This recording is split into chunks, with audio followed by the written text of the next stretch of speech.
Apat na weather system ang nagpaulan sa bansa nitong huling weekend bago po ang Pasko.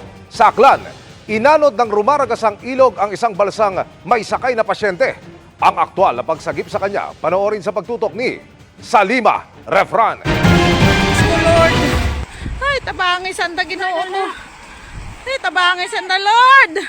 Makapigil hininga ang paghabol na yan ng mga residente sa isang balsa sa Libacao, Aklan.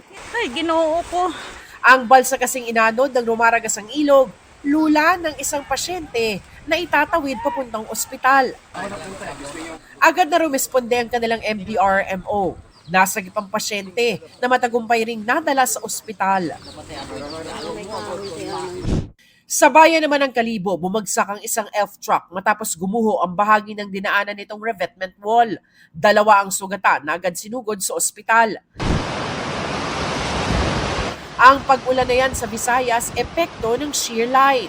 Trough naman ng dating bagyong Romina ang nagpaulan sa Palawan, gaya ng naranasan sa Puerto Princesa. Facility na yan. Simula nagkaroon ng water tweak. Ang resulta, abot hanggang binting baha.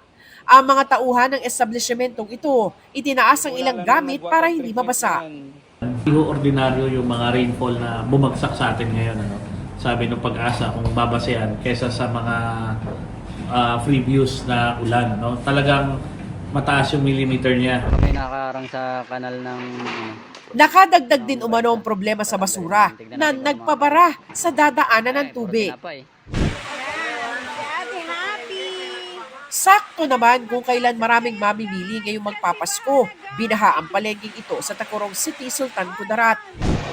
Halos ganyan din ang sitwasyon sa Digos, Davao del Sur. Ang kalsadang ito mistulang dagat na dahil sa baha. Pero wisyong baha rin ang ininda ng mga commuter sa bayan naman ng Bansalan na na-stranded dahil sa pag-apaw ng tubig sa kalsada.